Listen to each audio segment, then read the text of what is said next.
Hey, what's going on, people? Your boy Madmike from Atlanta Falcons Nation, aka Mr. Mad Mike Sports, aka Mr. Senator Mad, aka Mr. Senator Palpatine.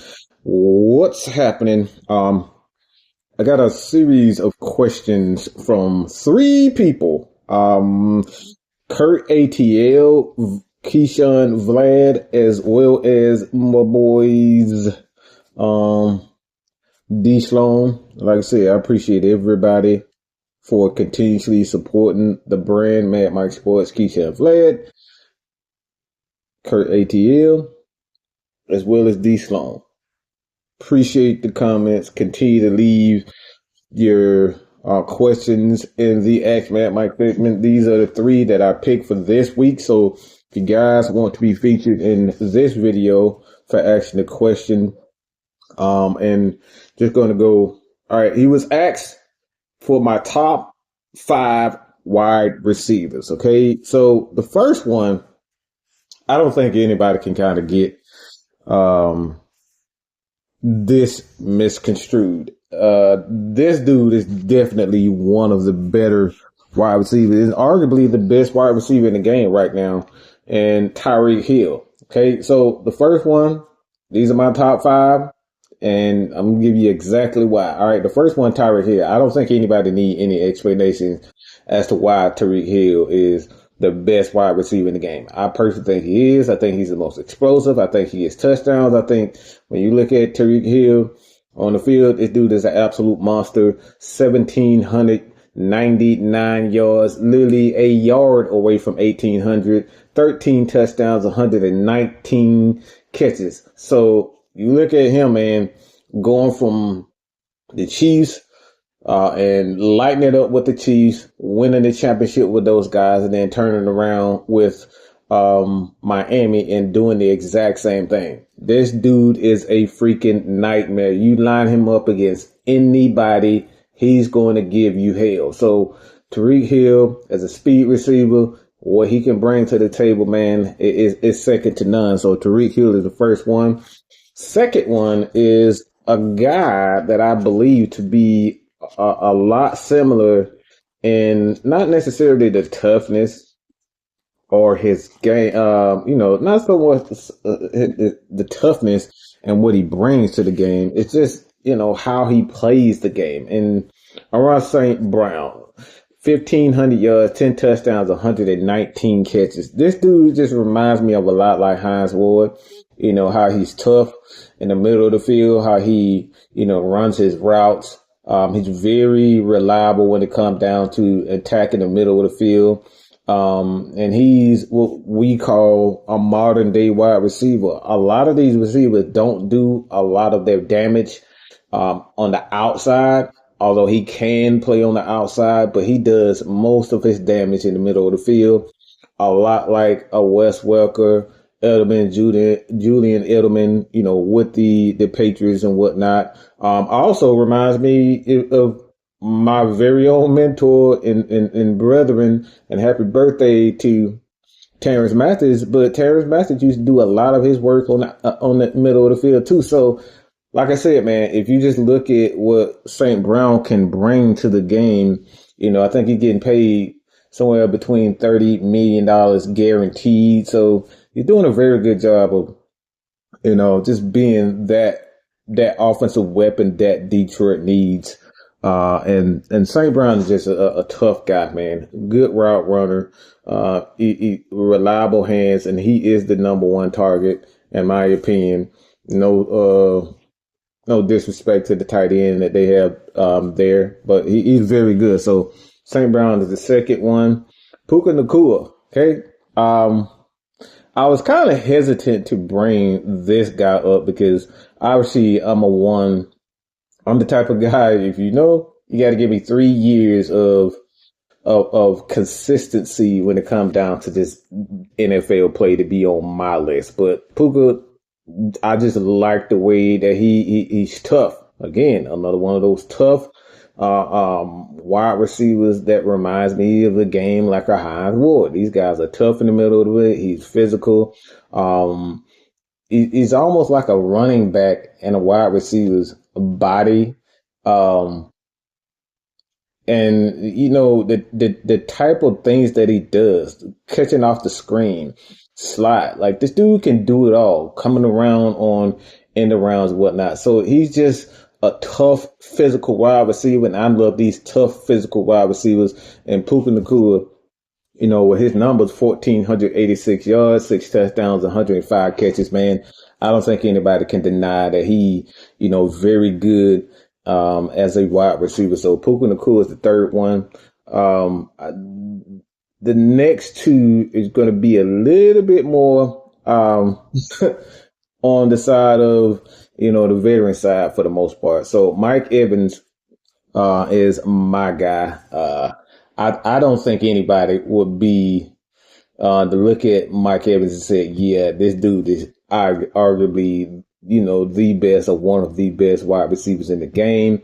The physicality that he brings, although he does get away with a lot of pushing, a lot of freaking pushing. Okay, he earned the right. He's consistent. He can catch the ball. But I saw something that was really strange. The dude had nearly 120 targets and only caught the ball 79 times. That is really strange. So, a lot of his numbers, is it because is it because the numbers are a little bit inflated, that he get a lot of yards, a lot of touchdowns? Maybe. But, Mike Evans, like I said, he's been 1,000-yard receiver forever. And last year he had 1,255 yards, 13 touchdowns, 79 receptions. And like I said, being that he catches the ball, but the most of all, he gets in the end zone. And anybody knows, especially for the Atlanta Falcons, man, we've had trouble with our wide receivers getting into the end zone, and Mike Evans is a touchdown machine. So he gets the job done. So I don't think anybody can deny whether or not Mike Evans is the real deal. Jamar Chase for me is another guy. I mean, as much as I want to try to hate on him, I don't like how that Cincinnati offense, I think I believe that their wide receivers are good. I believe that Joe Burrow is a good quarterback. I just don't think he's an elite quarterback. I think a lot of the things that they do are inflated because of the numbers and the time, how many times they throw the ball. Is T. Higgins really that good? I don't know. And this is what happens in today's NFL when you have so many wide receivers and the league is becoming more of a passing league. It's these are the questions that you have. How good is Jamar Chase? I think he's a real deal, man. He can, there's not a lot of things on the field that he can't do, inside, outside, wherever you put Jamar Chase, he's that dude. And you look at his numbers, 1,216 yards, 7 touchdowns, 100 receptions. Look, the dude is. So Jamar Chase is the real deal. So again, these are my top 5 wide receivers in the NFL. Tyreek Hill, I'm going to say James St. Brown, Puka Nacua, Mike Evans, Jamar Chase. Those are my top 5. You guys leave your top 5 in the comment section. And the next question I have is, how will Rondale Moore and Darrell Mooney elevate the Atlanta Falcons offense? Which is a pretty good question. This is interesting. So Rondale Moore, it's with a guy like Washington Washington has been drafted by the Atlanta Falcons. It's going to be really tough for Rondale Moore to make it. Not saying that he doesn't make the team. I think he is, with his speed, with his athleticism, it's going to be tough for the Falcons to end up cutting him. I don't see how the Falcons will move on from him unless Washington becomes a guy that they was like, oh, wow, an absolute gem. So if Washington end up being the gem that they thought he would be, and the reason why they drafted him, that's the only way I see that Rondale Moore doesn't make, because Falcons need speed. I think we all can, for the most part, can agree that what the Atlanta Falcons missed last year, not so much speed, because they had Van Jefferson, they had Scotty Miller, those guys are speed receiver, but they did not utilize those guys' talent the right way. So having a guy like Rondale Moore, you can, how he's going to be able to impact the Atlanta Falcons is in certain situations where Kyle Pitts, he was the guy that was, was used to be a deep threat. Don't know why they consistently tried to make that to be the case, but Kyle Pitts was the guy that the Falcons used to get, to attack defenses down the middle. This is what Rondale Moore is going to be able to bring to the Atlanta Falcons is on those end arounds, those trick plays where you use a lot of pre-snap motion, or you hand the ball off end arounds, end up giving the ball to the wide receiver. This is something that, Zach Robinson and the Rams did an awful lot last year with their wide receivers, with Cooper Kupp and Puka Nacua. They did a lot of this. So they're going to use him the exact same way with no end around, throwing the ball deep. The same thing with Darrell Mooney. Because, being with Chicago, I think Darrell Mooney, definitely is a talented guy. He was not used properly with Chicago, and maybe, a lot of that had to do with the fact that, the quarterback absolutely sucked. Okay. Let's just keep it real. I don't think a guy go from being 1,000-yard receiver to absolutely nothing. All right. The dude definitely has talent. So for me, Darrell Mooney is going to be another one of those guys that help the Atlanta Falcons, attack those safeties, get downfield, and use those guys in big plays. So Mooney, in my opinion, he's going to be one of those guys that attack downfield. We know that Kirk Cousins is very good at throwing that deep ball. He's very good at throwing the ball on the deep ball, getting the ball, pushing it downfield. Kirk has always been that. So Darrell Mooney, Rondale Moore is going to help Kirk Cousins attack down the field. So those are going to be the Atlanta Falcons deep threats, and that's how the Atlanta Falcons are going to, push the ball down the field. And the third question, I think this is interesting. Which wide receiver, do you have an eye on going into this prime time season? This is very interesting because, as you guys probably know or don't know, Kyle Pitts has been being used as a wide receiver. Kyle Pitts is being used as a tight end. Kyle Pitts is being used to the full capability of his skill set. This is something that I think anybody who had, whether you had Kyle Pitts in, fantasy football, you just a fan of Kyle Pitts, or you just a fan of the Atlanta Falcons, you just want to see this dude, succeed. Kyle Pitts has been severely underutilized as far as his full capability. And for me, man, you look at what Raheem has stated, that he's running routes, not only wide receiver routes, but he's running tight end routes. They're using him all over the field. And this is something that Kyle Pitts has. This is why they call him the unicorn. This is why a lot of people believe in him. This is why he was drafted at number 4. It's because his abilities, his size, his speed, his athleticism, all of that. Now he's coming back from healthy.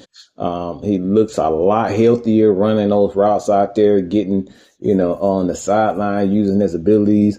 He and Kirk Cousins are really looking like they're kind of bringing it together. But man, Kyle Pitts, man, he's a guy that I'm leaning on. And I've said this time and time again, there's nothing a defense could do with a guy like Kyle Pitts, especially with the weapons that the Atlanta Falcons have. I've said this time and time again. When you have a quarterback like a Kirk Cousins who has the ability to make the necessary changes pre-snap and post-snap on the sidelines. He knows how to, for one, Kirk Cousins is a guy as an awful like Matt Ryan. These guys have the ability to be cerebral. They can see things before it happens. They can make those adjustments during the course of a game. It's not a lot of things that Kirk Cousins has not seen, so defenses will not be able to surprise him with a lot of things. He's seen it before. He's been there. He knows how to put a guy like Kyle Pitts in the right spot. So having a guy like Kirk Cousins, man, for me personally, I just think it's going to help elevate this offense to a whole nother level. And like I said before, when you have a Kirk Cousins who is a cerebral assassin, okay, he's a cerebral assassin, incredible accuracy, experience. He's been in this offense before. A lot of the guys, a lot of the coaches that's on the Atlanta Falcons staff, these guys have ties to Kirk Cousins. So when you have that, man, on a running back like Tyler Algier. Tyler Algier is just an absolute bull. Okay? When you got a box, let's just say you got Tyler Algier and you have Bijan Robinson in the game at the same time. I don't know how you're going to be able to stop that. I have no idea how you're going to be able to stop this when you have a Bijan Robinson in the backfield. Or let's just say he lines up at tight end or the slot next to the tight end or Kyle Pitts. You run him in motion. Run him to the right side in motion.